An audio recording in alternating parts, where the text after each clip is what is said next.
Viewers, welcome to the geopolitical show the chessboard, যেখানে আমরা বিভিন্ন ভূরাজনৈতিক ঘটনা, রাজনৈতিক ঘটনা এবং অন্যান্য গুরুত্বপূর্ণ বিষয়াবলীর সিস্টেম্যাটিক কিছু এক্সপ্লেনেশন আপনাদের সামনে তুলে ধরার চেষ্টা করি। আমি আপনাদের হোস্ট ফারহান ইন্তিশার খালেদ।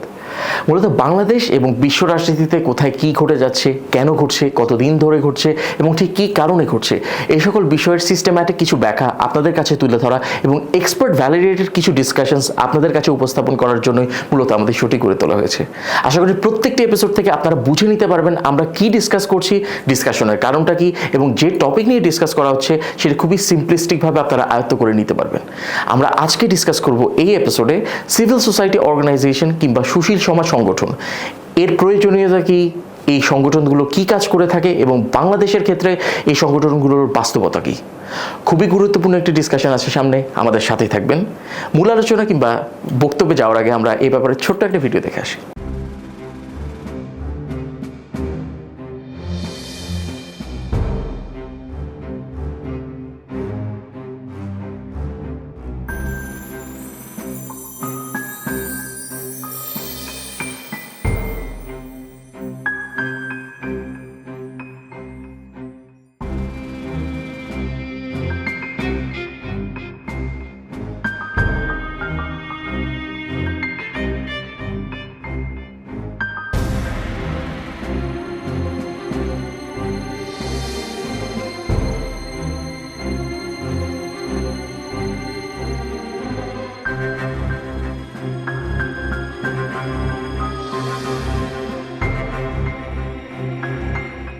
দর্শক, আমাদের সাথে থাকার জন্য আপনাদের অসংখ্য ধন্যবাদ। আমার সাথে এই এপিসোডেও স্টুডিওতে উপস্থিত আছেন ডক্টর মোহাম্মদ মোয়াজ্জেম হোসেন। তিনি হচ্ছেন director of human resources at the national university of Bangladesh এবং একই সাথে তিনি 4টি প্রাক্তন বেসরকারি বিশ্ববিদ্যালয়ের রেজিস্ট্রার।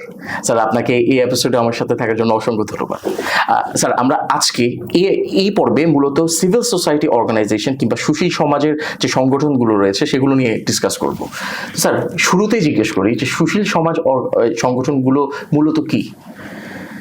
সুশীল সমাজ সংগঠনগুলো আসলে এটা একটা কোনো ব্যক্তিগত উদ্যোগে এই প্রতিষ্ঠানগুলো প্রতিষ্ঠিত হয়। এটা রাষ্ট্রের সাথে কোনো ধরনের সরাসরি সম্পর্কিত না, কিন্তু জনগণের কল্যাণে এগুলো পরিচালিত হয়। মূলত এই সংগঠনগুলোর মধ্যে বিভিন্ন ধরনের সংগঠন আমরা দেখতে পাই, যেমন এনজিও, যেটাকে আমরা বলতে পারি নন গভর্নমেন্ট অর্গানাইজেশন।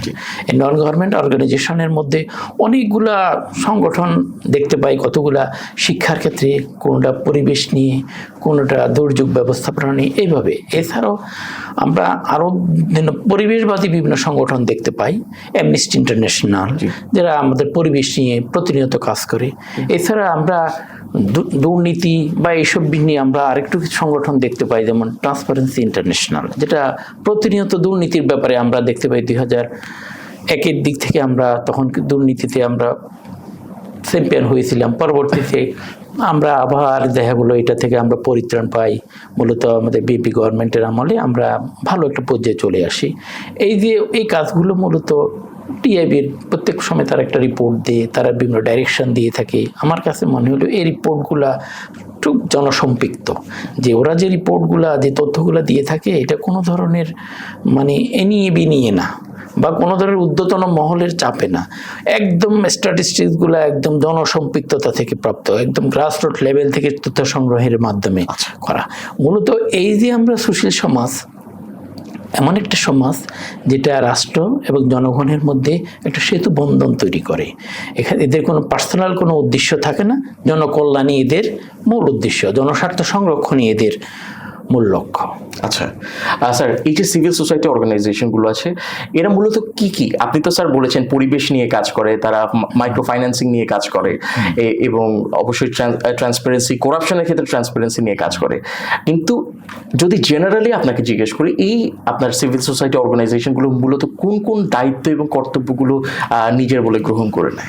এই যে সুশীল সমাজের এই সংগঠনগুলো প্রাথমিকভাবে শিক্ষা নিয়ে বেশি কাজ করে। আচ্ছা, মানে যেমন ব্রেক, এটা সমাজের যে ড্রপ আউট যে বাচ্চাগুলা যারা কোনোভাবে শিক্ষা থেকে বঞ্চিত হয়েছে তাদেরকে আবার মূল লেভেলে নিয়ে আসে।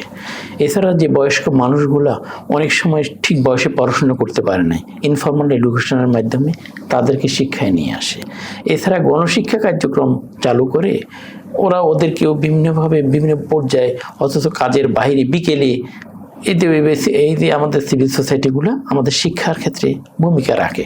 শুধু শিক্ষার ক্ষেত্রে ভূমিকা নেই, এমনকি শিক্ষা উন্নয়নে উচ্চশিক্ষার ক্ষেত্রে আমাদের কোর্স এবং কারিকুলাম কেমন হবে, বিভিন্ন বিদেশের ভালো ভালো বিশ্ববিদ্যালয়গুলোর আলোকে আমাদের কারিকুলাম কেমন হওয়া উচিত, এই ক্ষেত্রেও তারা বিভিন্ন ধরনের রিকমেন্ডেশন রেখে থাকে। আপনারা হয়তো জানেন অক্সফোর্ড এবং কেমব্রিজ বিশ্ববিদ্যালয়কে এক শব্দে অক্সব্রিজ বলা হয়। অক্সফোর্ড এবং কেমব্রিজের অনেকগুলো সিলেবাস যেগুলো আমাদের সিলেবাসে ইনক্লুড করা উচিত। এই ক্ষেত্রে ভালো ভালো অর্গানাইজেশনগুলা, সুশীল সমাজগুলা সরকারকে বিভিন্ন ধরনের রিকমেন্ড করে। সরকার ওই রিকমেন্ডের আলোকে যেটা তাদের পক্ষে সম্ভব, যেটা রিজনাল বা যেটা আসলে সময় ওই সরকার ওই টাইপের পরামর্শ গ্রহণ করে থাকে। আমার এখানে মূল আলোচনায় আমরা দেখতে পাই যে এই সুশীল সমাজগুলা শিক্ষা, এছাড়া স্বাস্থ্যক্ষেত্রে তারা সরকারকে বিভিন্ন ধরনের হেল্প করে থাকে জনগণের জন্য। তারা বিভিন্ন ধরনের পোলিও টিকা বা হাম টিকা বা বিভিন্ন ধরনের মহিলাদের তাদের যখন তারা প্রেগনেন্ট স্টেজে থাকে ওই ধরনের বিভিন্ন ধরনের ম্যাটারনিটি হেল্প তারা দিয়ে থাকে। এছাড়াও ট্রান্সপারেন্সি ইন্টারন্যাশনাল, যেটা আমাদের একটা গুরুত্বপূর্ণ একটা সংগঠন, সেটাও কিন্তু টোটাল সমাজের দুর্নীতি চিত্রটা নিয়ে আসে। সমাজ কীভাবে কী হচ্ছে, কী হওয়া উচিত, প্রত্যেক ক্ষেত্রে ওরা বিভিন্ন সময় বিভিন্ন ধরনের রিপোর্ট বাইর করে।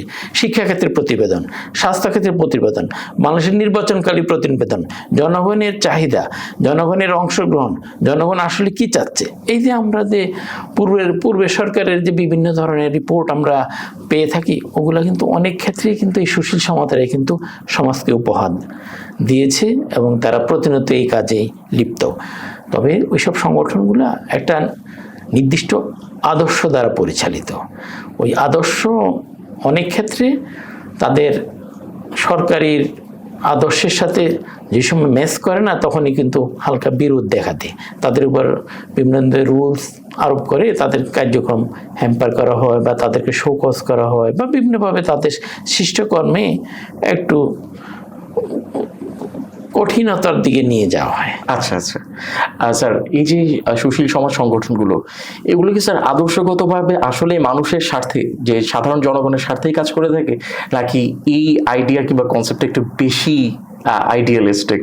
এবং সরকারের যে কোনো দেশে, শুধু বাংলাদেশ না স্যার, সরকারের প্রভাব কি এই সংগঠনগুলোর উপর থাকে কোনো রকমভাবে? এমনি সুশীল সমাজ এইসব সংগঠনগুলো একটা আদর্শ নিয়ে তোরা কাজ করে। এই আদর্শ কাজ করার পাশাপাশি কিন্তু জনকল্যাণও হয়ে থাকে। আমরা দেখতে পাই যে সুশীল সংগঠনগুলো, সুশীল সমাজের এইসব সংগঠনগুলো ইলেকশনের আগে যে একটা প্রতিবেদন দিয়ে থাকে, ওইটা আমরা ইলেকশন পরবর্তী দেখলাম তো অনেক ক্ষেত্রে আমরা সঠিক পেয়ে থাকি। এছাড়াও সুশীল সংগঠনে এগুলা যে আদর্শ দ্বারা পরিচালিত হয়, তারা ওই আদর্শের মধ্যে মানে একটু কনফাইন্ড থাকে, কিন্তু এই আদর্শ কনফাইন থেকেও অনেক ক্ষেত্রে তারা জনকল্যাণে, জন অংশগ্রহণে ব্যাপক ভূমিকা রাখে। আমরা ফেমার কথা বলতে পারি, ফেয়ার ইলেকশন মনিটরিং অ্যালায়েন্স। এটা নির্বাচনকালীন জনগণকে উদ্বুদ্ধকরণ, জনগণের অংশগ্রহণ, জনগণ কিভাবে ইলেকশনে করবে, এ ব্যাপারে বিভিন্ন ধরনের কর্মকাণ্ড, মানে যেটাকে আমরা বলতে পারি যে জনগণকে উদ্বুদ্ধকরণ। এক্ষেত্রে ফেমার ভূমিকা আসলেই ভালো। আচ্ছা, এছাড়া এইসব সুশীল সমাজ আমাদের যেমন সিপিডির মতো একটা সংগঠন আমরা দেখতে পাই, এটা সরকারের বিভিন্ন নীতিমালার ক্ষেত্রে সরকারকে প্রেসক্রিপশন দিয়ে থাকে যে আপনারা এইভাবে করেন। এছাড়া আমাদের যখন জুন মাসের শুরুর দিকে বাজেট প্রণীত হয়, সরকার এই বাজেটের মধ্যে কোন খাতে কত, কোন খাতে কিভাবে টোটাল উন্নয়নের একটা চিত্র দিয়ে থাকে এক বছর। আমরা দেখতে পাই যে পরের উইদিন 1 উইক হয়তোবা পরের দিনও সুশীল সমাজ এখানে মন্তব্য করে আপনাদের সরকারের এই বিষয়টা ইতিবাচক হচ্ছে না, এই বিষয়টা এইভাবে করা উচিত, এই বিষয়টার ক্ষেত্রে, এই শিক্ষাক্ষেত্রে এটা হওয়া উচিত, স্বাস্থ্যক্ষেত্রে এইভাবে হওয়া উচিত, আমাদের জনকল্যাণ জনপ্রশাসন ক্ষেত্রে এই হওয়া উচিত। এখানে আমার মনে হয় সুশীল সমাজের ভূমিকা ভালোই ভূমিকা রাখে, তবে এরা আসলে একটা আদর্শ দ্বারা যেহেতু পরিচালিত হয়, তা অনেক ক্ষেত্রেই জনগণের কল্যাণ বা জন আদর্শ থেকেও ওদের আদর্শগত বিষয় দ্বারা তারা বেশি গাইডেড হয়ে থাকে। যেমন আমরা ট্রান্সপারেন্সি ইন্টারন্যাশনাল, এটা মূলত একটা জার্মান ভিত্তিক একটা সংগঠন। তারা ডাটা কালেকশন বাংলাদেশে করে, কিন্তু তারা they have to obey their direction of the central authority.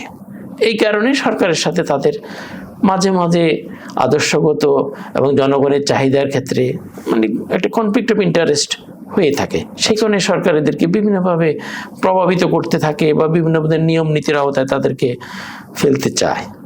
আচ্ছা স্যার, এই যে এইটা একটা সাপ্লিমেন্টারি কোয়েশ্চেন করতে আছি। এই যে কনফ্লিক্ট অফ ইন্টারেস্টের কথা বলেন, এই ক্ষেত্রে যে সরকার কিছু বিধিমালা তাদেরকে দিয়ে দেয় যে হয়তো একটা মানে ফ্রেমওয়ার্কের মধ্যে নিয়ে আসতে চায় যে এর মধ্যে আপনারা কাজ করুন বা আপনাদের সংগঠনের লিমিটেশনস আমরা একটু আপনাদেরকে এঁকে দিলাম। তো স্যার সেক্ষেত্রে কি এই যে সিভিল সোসাইটি অর্গানাইজেশনগুলো আছে তাদেরকে কি একটু মানে তাদের কার্যকলাপের মধ্যে কি কোনো ধরনের তারা বাধাগ্রস্ত অনুভব করে? হ্যাঁ, তারা কিছু কিছু কার্যকলাপে বাধাগ্রস্ত অনুসরণ করলেও সরকার যেহেতু একটা রাষ্ট্রের মূল অথরিটি, সরকারের নিয়ম নীতির মধ্যে থেকে তো তাদেরকে কাজ করতে হবে। তারা যদি ফরেন ডাইরেকশন দ্বারা পরিচালিত হয় তাহলে ওইটা যদি হুবহু ফলো করতে চায় তাহলে তারা তো একটু বাধাগ্রস্ত হবে। কিন্তু এখানে সরকার যে আমরা দেখতে পাই দুই ধরনের ফর্মাল এবং ইনফর্মাল কন্ট্রোল সিস্টেম রয়েছে। ফর্মাল কন্ট্রোল সিস্টেমের মধ্যে যেটা নিয়ম নীতি, নর্মালি এই টাইপের সোসাইটিগুলো বা এই টাইপের সংগঠনগুলো যখন কার্যক্রম শুরু করে তখন তাদেরকে প্রথমে রেজিস্ট্রেশন নিতে হয় সরকারের সংশ্লিষ্ট দপ্তর থেকে। এরপরে তাদেরকে তাদের যে বাজেট ওইটা কিন্তু অ্যাপ্রুভ করে নিতে হয়। এছাড়া বিদেশ থেকে যখন লোন আসবে বিভিন্ন প্রজেক্টের এগেনিস্টে, ওইটাও কিন্তু সরকার দেখাশোনা করে এখানে কোনো জঙ্গি কোনো তৎপরতা বা কোনো জঙ্গির একে উৎসাহিত করার বা দেশে আইন শৃঙ্খলা পরিস্থিতির অবনতি করার কোনো ধরনের টার্গেট আছে কিনা ওই ক্ষেত্রে কিন্তু সরকার ওইটা দেখে ওইটা সার করে, নাহলে কিন্তু সরকার এটা থেমে দেয়। অ্যাট দি সেম টাইম ওরা কি প্রজেক্ট শেষ করলো এটার একটা কমপ্লিশন রিপোর্ট সরকারকে দে হ্যাভ টু সাবমিট।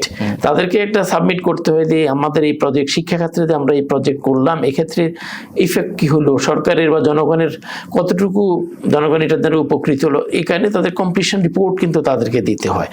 এছাড়াও সরকার যদি দেখে যে ইনফর্মাল ওয়েতে অনেক সময় তাদের সরকারের তো পলিটিক্যাল একটা উইং থাকে, যদি দেখা যায় যে ওই সুশীল সমাজ সরকারের টোটাল নিয়ম নীতির বাইরে কোনো কাজ করে, তখন সরকার ফর্মাল ওয়েতে যেখানে পারে না সেখানে ইনফর্মালি পলিটিক্যাল সিস্টেমে কিন্তু ওদেরকে তাদের কার্যক্রম বা তাদের বিভিন্ন ক্রিয়াকর্মের উপর বাধা সৃষ্টি করে। আমরা গত আমলে দেখতে পাই যে কাজী ফারুকের প্রশিক্ষা মূল কাজ হলো প্রশিক্ষণ, শিক্ষা, কাজ, কিন্তু এদেরকে গত সরকার বিভিন্নভাবে হ্যাম্পার করি তাদের টোটাল বিষয়টাই তাদেরকে বন্ধ করে দেওয়া হয়। তবে সরকারের এখানে মানে জিনিসটা দলীয় দৃষ্টিতে না দেখে আমার মনে কল্যাণমূলক দৃষ্টিতে এটা দেখা উচিত। অ্যাট দি সেম টাইম যে সুশীল সমাজের যে সংগঠনগুলা এরাও কোনো ধরনের আদর্শগত বিষয় তাদের থাকবে, কিন্তু তাদের they have to maintain the rules and regulation of the state.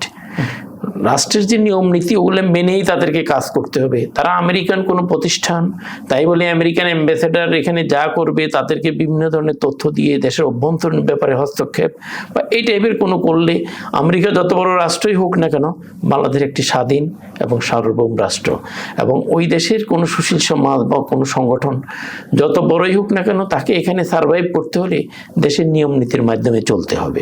তাই আমার যেটা মনে হয় সুশীল সমাজের আদর্শগত বিষয় থাকবে, এট দি সেম টাইম দেশের কল্যাণমূলক বিষয় থাকবে, তাদের বিবেচনায় থাকবে দেশের নিয়ম নীতি, দেশের সরকারের উদ্দেশ্য, দেশের সরকারের লক্ষ্য, এগুলা বিবেচনায় রেখে তারা কাজ করা উচিত। আচ্ছা, মূলত এই যে সরকার থেকে যে নীতিমালা প্রণয়ন করা হয় এটা মূলত জাতীয় স্বার্থে এবং দেশের স্বার্থে এবং ন্যাশনাল সিকিউরিটির ব্যাপারটাকে খুব গুরুত্বের সাথে দেখা হয়। তো স্যার আমি আবার আদর্শের দিকে চলে যাই। এই যে স্যার সমতা, তারপর হচ্ছে সাম্য, সুশাসন, গণতন্ত্র, তারপর আপনার রুল অফ ল, এই যে আদর্শগুলো বাস্তবায়নে সুশীল সমাজের এই সংগঠনগুলো কতটা এফেক্টিভ রোল প্লে করে থাকে? হ্যাঁ, আমার মনে হয় এই ক্ষেত্রে সরকারের এইসব আদর্শগুলো বাস্তবায়নের ক্ষেত্রে সুশীল সমাজের ভূমিকা আসলেই ভালো। আমরা দেখতে পাই যে আমাদের যে রিসেন্টলি যে জাতীয় সংসদ ইলেকশন হয়, এখানে সুশীল সমাজের ভূমিকা ভালোই ছিল। এখানে ইলেকশন কিভাবে কোনো যাতে ম্যানিপুলেট না হয়, কি করা উচিত, জনগণকে কিভাবে কনসাস করতে হবে, তারা ভোট কেন্দ্রে কেন যাওয়া উচিত, তাদের এখানে তাদের জাতীয় স্বার্থ কি, এইসব বিষয়ে গণতান্ত্রিক সর্বোপরি গণতান্ত্রিক উন্নয়নে সুশীল সমাজ আমরা দেখতে পাই যে রিসেন্টলি যে ভূমিকা, এটা আসলেই খুবই তাদের মানে এটা আমরা জিনিসটাকে খুব বা তাদেরকে ক্রেডিট দিতে পারি। একটা দেশের গণতন্ত্র উন্নয়নে সুশীল সমাজের ভূমিকা, ভোটার তালিকা প্রণয়ন, ভোটার তালিকা হালনাগাদ, ভোটার তালিকার ক্ষেত্রে কোনো ধরনের অনিয়ম হলে সেটার ব্যাপারে কিভাবে রিকভার করা, এক্ষেত্রে তাদের ভূমিকা বেশ ভালোই ছিল। এই তো গেল আমাদের গণতন্ত্রের ক্ষেত্রে সুশীল সমাজের ভূমিকা। তারপরে আমাদের যেটা ছিল সামাজিক ন্যায় বিচার। সামাজিক ন্যায় বিচার এটা আসলে একটা ইন্টারন্যাশনাল একটা কন্টেস্ট। এখানে সোশ্যাল জাস্টিস যেটাকে বলা হয়, সামাজিক ন্যায় বিচারের ক্ষেত্রে আমরা দেখতে পাই যে রিসেন্টলি সুপ্রিম কোর্টের বাংলাদেশ সুপ্রিম কোর্টে ইউএনডিপির বিভিন্ন প্রজেক্টের মাধ্যমে সামাজিক ন্যায় বিচার যাতে যথার্থভাবে প্রতিপালিত হয়, সেইখানে এক্ষেত্রে সুশীল সমাজও সরকারকে বিভিন্নভাবে সহযোগিতা করে। এছাড়া আমরা এক্ষেত্রে আইন ও সালিশ কেন্দ্রের বিষয়টা নিতে পারি, যে লোকগুলা কোনো কারণে সমাজে বিভিন্নভাবে তারা নির্যাতনের শিকার হয়েছে কিন্তু কোর্টে যেতে পারলো না, সেখানে আইন ও সালিশ কেন্দ্র তাদের পক্ষ হয়ে তাদের মামলাগুলো পরিচালনা করে উইদাউট টেকিং এনি মানে ফাইন্যান্সিয়াল বেনিফিট।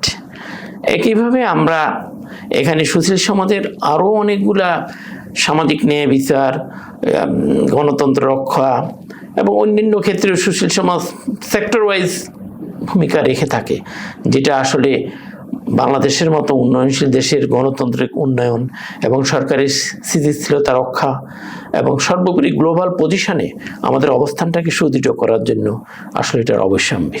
আচ্ছা স্যার, তো স্যার এই যে আপনি যেহেতু বাংলাদেশের পরিপ্রেক্ষিতে আপনার উত্তরটা দিলেন, যে আইন ও সালিশ কেন্দ্রের কথা বলেছেন, ট্রান্সপারেন্সি ইন্টারন্যাশনাল বাংলাদেশ এবং সিবিডি, তো স্যার এই যে আমাদের যে অর্গানাইজেশনগুলো আছে, বাংলাদেশে যে অর্গানাইজেশনগুলো আছে, তারা তাদের আদর্শ অনুযায়ী কি তাদের যে রেসপন্সিবিলিটিগুলো ওগুলোকে এফেক্টিভলি এক্সিকিউট করতে পারছে?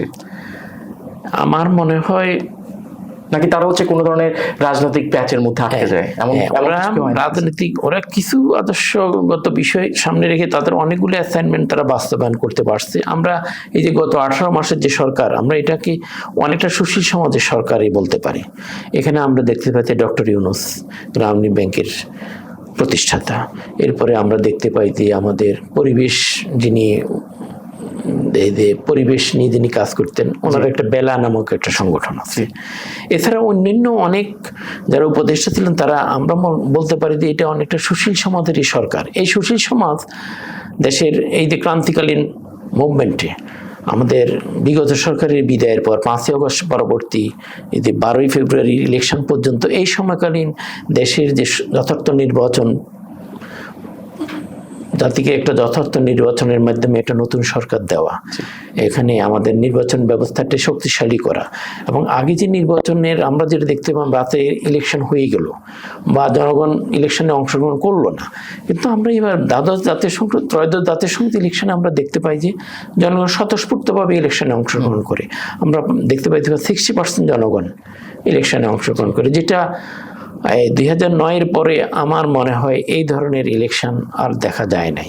এবং স্যার আমরাও তো ভোট দিতে গিয়েছিলাম, সেখানে দেখলাম মানুষ জেনুইনলি ইন্টারেস্টেড ছিল যে আমার ভোট ম্যাটার করে, আমি দিতে যাচ্ছি এবং আমি নতুন একটা দেশের স্বপ্ন দেখছি। জি স্যার, আমরা দেখলাম যে এবার ইলেকশনে অনেকেই গ্রামে যায় ঈদের মতো আমরা ঈদ উৎসবগুলো, পূজা পার্বণে যেরকম মানুষ গ্রামমুখী হয়, এইবার ইলেকশনটা অনেকটা নির্বাচনমুখী হয় জনগণ। এই যে নির্বাচনমুখী হওয়ার ক্ষেত্রে সুশীল সমাজের রোলটা আসলেই ভালো ছিল, যদিও সুশীল সমাজ তাদের অনেকগুলা বিষয় বাস্তবায়ন করতে পারে নাই বা এটা সম্ভব না, কিন্তু এক্ষেত্রে সরকার, আমার মনে হয় সরকারের যে মানে অ্যাডমিনিস্ট্রেটিভ পয়েন্ট অফ ভিউ থেকে সরকারের যে কন্ট্রোল, সরকারের যে ভূমিকা, এটা তো সরকার তার একটা নির্দিষ্ট ভূখণ্ডের মধ্যে তার সার্বভৌমত্ব বজায় রাখার জন্য দেশের ইন্টারন্যাশনাল এবং ইন্টারন্যাশনালি সব বিষয় তো সরকারের দায়িত্ব। ওইটা যথার্থভাবে গণতন্ত্র চর্চা করতে গেলে সরকারকে এই টাইপের কন্ট্রোল করতে হবে। তবে অতিরিক্ত নিয়ন্ত্রণ, যেটা আমরা বলে থাকি ওভার কন্ট্রোল হ্যাম্পার্ড ডেমোক্রেসি। অতিরিক্ত নিয়ন্ত্রণ গণতন্ত্রকে বা জবাবদিহিতাকে ব্যাহত করে। আমার মনে হয় সুশীল সমাজের প্রতি আমার সাজেশন থাকবে যে তাদের সরকারের নির্ধারিত নিয়ম নীতির মধ্যে থেকে জনগণের কল্যাণের জন্য তারা কাজ করবে, কোনো ধরনের বাইরের কোনো এজেন্ডা বাস্তবায়নের জন্য নয়। তবে বর্তমান সরকার যেভাবে 2 মাসে তাদের কাজ শুরু করছে, বর্তমান সরকার এখন ওয়েস্টার্ন ইমেজ, যেটাকে আমরা এর আগেও অনেকবার বলছি যে ব্রিটিশ সিস্টেমের দ্বারা পরিচালিত হচ্ছে, ওখানে সুশীল সমাজ আমার মনে হয় সুসংঘবদ্ধভাবে কাজ করতে পারবে। কোনো ধরনের এখানে কোনো কন্ট্রোল বা কোনো ওভার কন্ট্রোলের হয়তো বা সুযোগ বা তারা তৈরি করবে না। যেটা আমরা বিগত সরকারের আমলে আমরা দেখতে পাই যে তাদের সুশীল সমাজের সাথে কোনো ব্যাপারে তাদের হিচিং হলে তারা ওইটার প্রোগ্রামগুলা বন্ধ করে দিই। ট্রান্সপারেন্সি ইন্টারন্যাশনালকে আমরা বিভিন্নভাবে রিপোর্ট, তাদের বিভিন্ন প্রতিবেদন পাওয়ার পরে আমরা দেখলাম যে সরকার এখানে খুব রিজিডভাবে জিনিসগুলো ডিল করতো।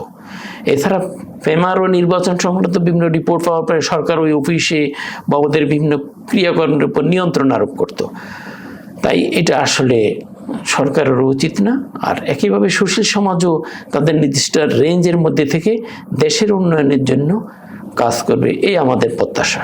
আচ্ছা স্যার, এবং গত এপিসোডের মতো এই এপিসোডে আমি আপনাকে আমার শেষ প্রশ্ন হিসেবে জিজ্ঞেস করতে চাচ্ছি যে এই যে সিভিল সোসাইটি অর্গানাইজেশনগুলো আছে, তারা যেন তাদের যে আদর্শ এবং তাদের যে ইমপ্লিমেন্টেশন, তাদের দায়িত্বের ইমপ্লিমেন্টেশন, এটাকে সুষ্ঠুভাবে সম্পূর্ণ করার জন্য আপনার প্রফেশনাল এক্সপিরিয়েন্স এবং জায়গা থেকে কি আপনি তাদের কোনো রেকমেন্ডেশন কিংবা পরামর্শ দিয়ে থাকবেন যে তাদেরকে নতুন কোনো বিধিমালা কিংবা নতুন কোনো দায়িত্বের রেগুলেশনের দরকার আছে? আপনার কি মনে হয়? আমার মনে হয় তাদের নিয়ম নীতির ক্ষেত্রে একটু চেঞ্জ প্রয়োজন রয়েছে। তাদের মধ্যে সিভিল সোসাইটির মধ্যে যেটা প্রবণতা আমরা দেখতে পাই যে না মানার প্রবণতা। আপনি যখন একটা পরিবারের মধ্যে থাকবেন, পরিবারের পিতার বা মাতার কমান্ড কিন্তু আপনাকে মানতে হবে, আপনি যতই বড় হন না কেন। একইভাবে সিভিল সোসাইটি যে দেশেরই হোক না কেন, যত বড় রাষ্ট্রেরই হোক না কেন, যেহেতু তারা দেশেরই পরিমণ্ডলে কাজ করে, দেশের নিয়ম নীতি মেনেই তাদের কাজ করতে হবে। তাই আমার মনে হয় তাদের নীতিমালার ক্ষেত্রে কিছু সংস্কারের প্রয়োজন রয়েছে। আর তাদের যে টোটাল নীতিমালাগুলো, এটা যাতে অরিজিনালি গ্রাসরুট লেভেল থেকে পরিচালিত তথ্যের মাধ্যমে যাতে হয়ে থাকে। আর এদের ব্যাপারে আমার আরেকটা সাজেশন হলো, এরা কোনো ধরনের পলিটিক্যাল কর্মকাণ্ডে সরাসরি সম্পৃক্ত না হওয়াই ভালো। এইসব সোসাইটিগুলো যদি কোনো একটা দলের ব্যানারে কাজ করে থাকে, তাহলে সরকার স্বাভাবিকভাবে তাদের কার্যক্রম পরিচালনা করতে একটু হ্যাম্পার হবে, সরকারের ক্রিয়াকর্ম হ্যাম্পার হবে। আর একইভাবে সিভিল সোসাইটিগুলো আমার ক্ষেত্রে মনে হয় যে এটা আরেকটু দক্ষ জনগণ দ্বারা পরিচালিত হওয়া উচিত, যাতে তাদের কর্মীমণ্ডলী বা যাদের দ্বারা কাজ করবে তারা যাতে এক্সপার্ট এবং এফিসিয়েন্ট হয়। যদি এক্সপার্ট এফিসিয়েন্ট লোক না থাকে, তবে তাদেরকে পর্যাপ্ত ট্রেনিংয়ের মাধ্যমে তাদেরকে এফিসিয়েন্সি ডেভেলপ করা উচিত হবে। আর এই এফিসিয়েন্সি ডেভেলপের পাশাপাশি আমার মনে হয় জনগণ বা সরকারের সাথে বা গ্রাসরুট লেভেলের বিভিন্ন পর্যায়ে তাদেরকে ডায়ালগের ব্যবস্থা করতে হবে। ডায়ালগিং সিস্টেম থাকবে, জনগণের চাওয়া কি, সরকার কি দিচ্ছে, এর মধ্যে গ্যাপ কি, তারা ওই গ্যাপটা হয়তো পূরণ করার জন্য কাজ করতে পারবে। আমরা জানি যে মানুষের চাওয়া আর পাওয়ার মধ্যে একটা গ্যাপ থাকে। সেখানে যেটাকে বলা gap between aspiration and achievement. আপনি যা পেলেন, আপনি হয়তো তা চান নাই, কিন্তু যা পেয়েছেন তা হয়তো আপনি পান নাই। এই যে আমাদেরকে সরকার যেহেতু সীমিত সম্পদ নিয়ে অসীম সমস্যা সমাধান করতে হয়, সরকার তো সব ধরনের সমস্যার সমাধান করা সম্ভব হচ্ছে না। আমার মনে হয় সিভিল সোসাইটি যেহেতু বড় বড় রাষ্ট্রগুলোর পক্ষে বা বড় বড় রাষ্ট্রগুলোর বিভিন্ন ডোনার এজেন্সি দ্বারা পরিচালিত হয়, সরকারের যে লিমিটেশনের ক্ষেত্রে যদি আসলে জনগণের কল্যাণ চায়, ওই টাইপের গ্যাপগুলোর ক্ষেত্রে তাদের এগিয়ে আসা উচিত। কোনো ধরনের পলিটিক্যাল মোটিভ, কোনো ধরনের ওই দেশের অ্যাসাইনমেন্ট বাস্তবায়ন না। আসলে যে দেশে তারা কাজ করবে, যেমন বাংলাদেশের যে সিভিল সোসাইটিগুলো, তারা বাংলাদেশের জনগণের আশা, আকাঙ্ক্ষা, চাহিদা এর আলোকেই, যেখানে সরকার হয়তো তাদের সীমিত অর্থের কারণে বা সীমিত সামর্থ্যের কারণে তাদের যথাযথ বাস্তবায়ন সম্ভব করতে পারছে না, ওখানে যদি এগিয়ে আসে, আমার মনে হয় সিভিল সোসাইটির যে উদ্দেশ্যে এটা গড়ে তোলার কথা, এটা সরকার এবং জনগণের মধ্যে যে সেতু বন্ধন, যেটা সিভিল সোসাইটির মূল লক্ষ্য, তা যথার্থভাবে বাস্তবায়ন হবে। আমরা আশা করব সিভিল সোসাইটি তাদের নিয়ম নীতি এবং জন অংশগ্রহণ এবং জনসংক্ষিপ্ততা এবং আধুনিক আইটি প্রযুক্তি দক্ষ জনগোষ্ঠীর মাধ্যমে তাদের নির্ধারিত অ্যাসাইনমেন্ট বাস্তবায়ন করবে।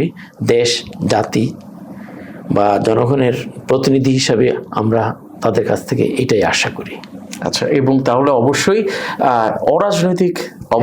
অরাজনৈতিক থেকে হচ্ছে কি সরকারকে সহায়তা করা উচিত এই সংগঠনগুলো। জি জি স্যার, আপনাকে অসংখ্য ধন্যবাদ আমাদেরকে এতটা ইলাবোরেট একটা ডিসকাশন দেওয়ার জন্য, এত সিভিল সোসাইটির উপর এবং তাদের যে কার্যক্রম এবং তাদের কি করা উচিত এর উপর এত সুন্দর একটা আলোচনা দেওয়ার জন্য, এবং আশা করব পরবর্তীতে আমাদের প্ল্যাটফর্মে আপনি আবার আসবেন। Thank you. অবশ্যই স্যার। তো সুপ্রিয় দর্শক, আপনাদের ধন্যবাদ আমাদের সাথে থাকার জন্য। খুবই সুন্দর করে আমরা এই সুশীল সমাজ সংগঠনগুলো সম্পর্কে জানতে পারলাম, তাদের কার্যকলাপ কি এবং তাদের ঠিক কিভাবে আগানো উচিত, এবং প্রতিটি স্টেজে যেন তারা অরাজনৈতিক থেকে মানুষের স্বার্থে, জনগণের স্বার্থে কাজ করতে পারে। আমাদের ডিসকাশন যদি আপনাদের ভালো লেগে থাকে তাহলে অবশ্যই আমাদের ফেসবুক এবং ইউটিউব পেজে গিয়ে লাইক এবং সাবস্ক্রাইব করবেন রেসপেক্টিভলি, এবং আমাদের ভিডিওগুলোতে কমেন্ট করে জানাবেন আপনারা পরবর্তীতে কেমন ডিসকাশন দেখতে চান, কোন টপিকের উপর ডিসকাশন দেখতে চান। যদি কোনো গেস্ট রেকমেন্ডেশন থাকে সেটাও আমাদের জানাতে পারেন, এবং আমরা কিভাবে করে আমাদের শোটিকে আরও বেশি প্রলিফিক করতে পারি সেক্ষেত্রে আমরা আপনাদের ইনপুট আমরা ইমপ্লিমেন্ট করার চেষ্টা করব। Until next time, thank you so much.